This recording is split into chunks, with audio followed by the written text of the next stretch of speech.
নমস্কার বন্ধুরা, ঝুমাস ডেলিকেসির আরেকটি নতুন পর্বে আপনাদের সবাইকে স্বাগত জানিয়ে শুরু করছি আমার আজকের রেসিপি।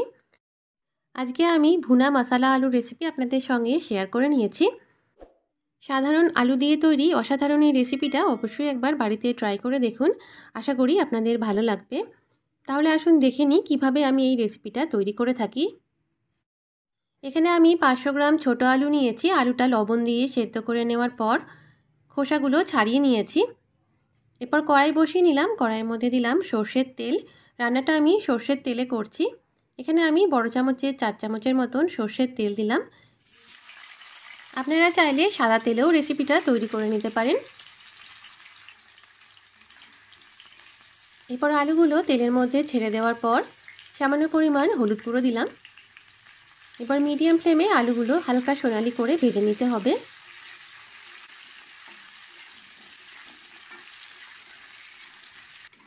মাঝে মাঝে নাড়াচাড়া করে মিডিয়াম ফ্লেমে আলুগুলো সোনালি করে ভেজে নিয়েছি। এরপর আমি আলুগুলো তেল থেকে তুলে নেব।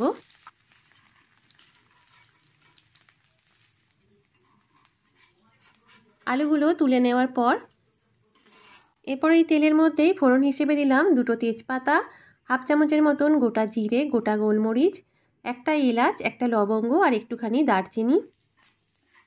এখানে আমি 8-10টার মতন গোটা গোলমরিচ দিয়েছি। আপনারা চাইলে কম বেশি করে নিতে পারেন।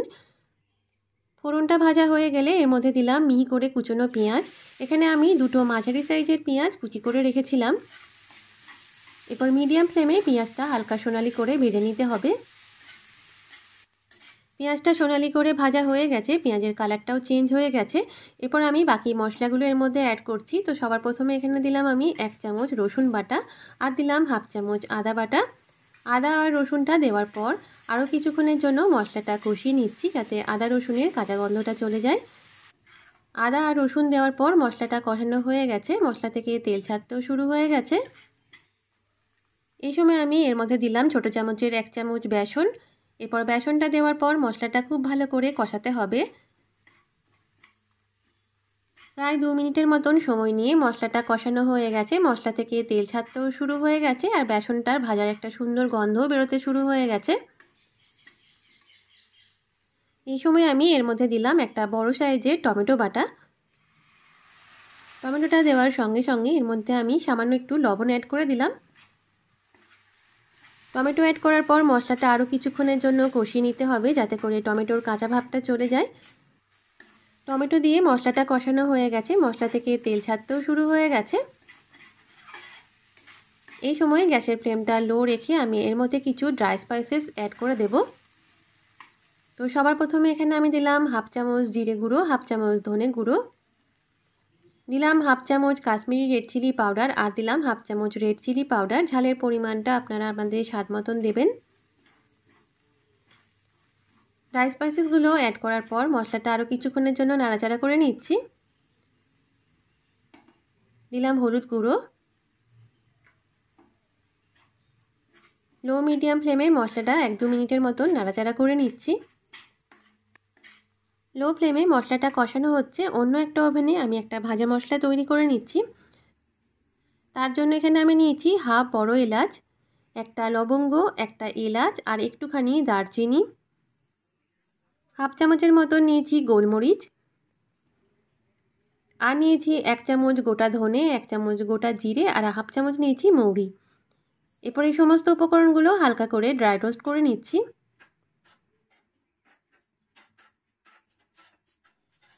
মশলাগুলো ভাজা হয়ে গেছে। এরপর ঠান্ডা করে নেওয়ার পর এটা গুঁড়ো করে নিয়েছি।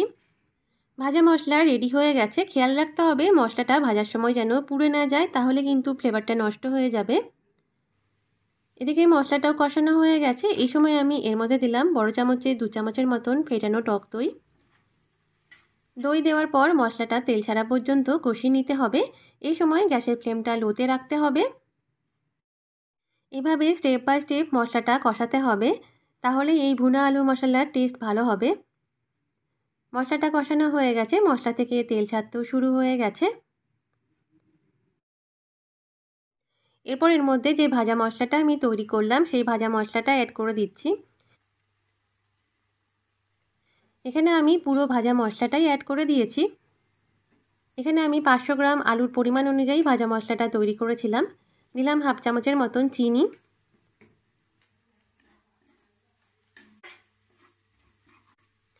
সমস্ত মশলা অ্যাড করার পর এরপর মশলাটা খুব ভালো মতন করে কষানো হয়ে গেছে।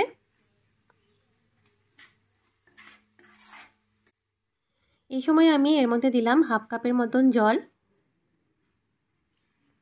জল দেওয়ার পর মশলার সঙ্গে ভালো করে একবার নাড়াচাড়া করে নিচ্ছি।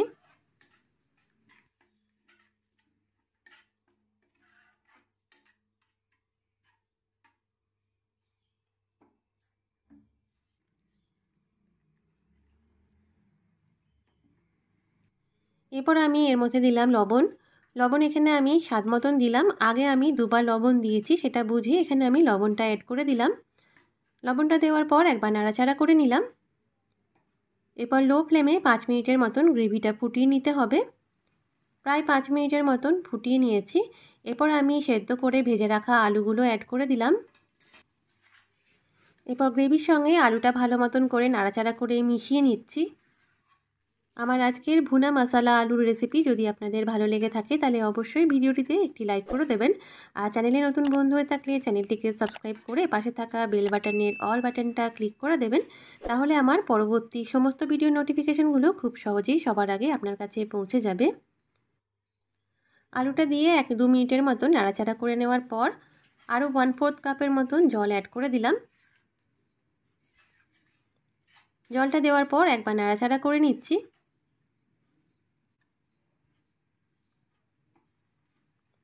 এরপর প্রায় 2 মিনিটের মতন রান্না করে নিয়েছি। 2 মিনিট রান্না করে নেওয়ার পর সবশেষে এর মধ্যে দিলাম জুলিয়ান কাট করা আদা, দিলাম একটা মিডিয়াম সাইজের বড় টুকরো করে কাটা পেঁয়াজ, আর দিলাম 2-3টের মতন কুচনো কাঁচা লঙ্কা, আর দিলাম হাফ চামচের মতন ঘি। এরপর এই সমস্ত উপকরণগুলো ভালো করে একবার নাড়াচাড়া করে মিশিয়ে 2 মিনিটের মতন লো ফ্লেমে রান্না করে নিতে হবে। তবে খেয়াল রাখতে হবে পেঁয়াজ, আদা আর কাঁচা লঙ্কার ক্রাঞ্চিনেসটা যেন নষ্ট না হয়ে যায়, খুব বেশি যেন কুক না হয়ে যায়। প্রায় 2 মিনিটের মতন রান্না করে নেওয়ার পর গ্যাসের ফ্লেমটা বন্ধ করে দিতে হবে। কিছুক্ষণ স্ট্যান্ডিং টাইমে রাখার পর ভুনা মশালা আলু পরিবেশনের জন্য একদম তৈরি।